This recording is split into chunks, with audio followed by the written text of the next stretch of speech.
Olá, turminha! Sejam todos bem-vindos a mais uma aula. Hoje daremos continuidade ao assunto que tia Valéria começou na aula passada.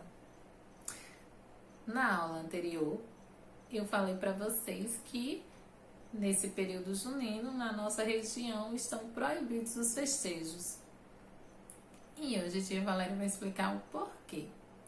Primeiro de tudo, eu quero falar para vocês sobre o decreto. O que é decreto que todo mundo está falando? Gente, decreto é uma ordem assinada por uma autoridade responsável.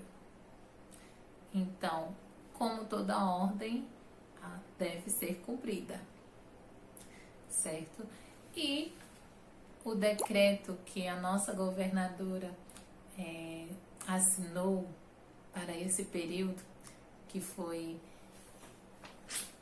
publicado no dia 4,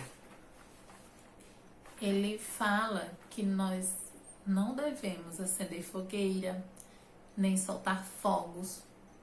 Para quê? Para que possa se evitar os riscos de queimaduras, também os riscos de aumentar os problemas respiratórios. Então, pessoal, é necessário que a gente tenha consciência e que não faça isso durante esse período para evitar acidentes. Está bem? Como eu falei que o decreto é uma ordem e deve ser cumprida, se a gente não cumprir, a gente pode até pagar multa. Vocês sabiam disso? Por que isso acontece? Porque há muitas pessoas que não entendem e descumprem a ordem. Acham que é uma brincadeira, mas não é. É para o nosso bem. É para o bem de todos.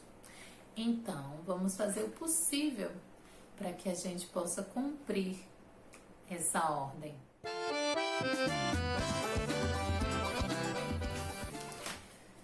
E a atividadezinha de hoje é justamente sobre esse assunto.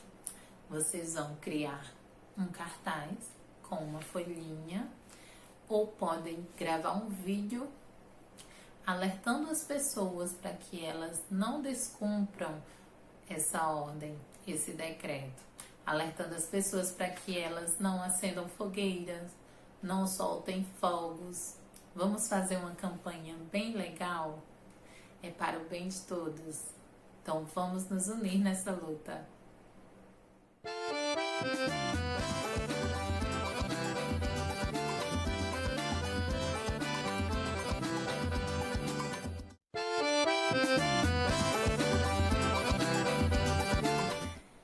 E um beijo para todos vocês. Até a próxima aulinha. Fiquem todos com Deus. Beijo de tia.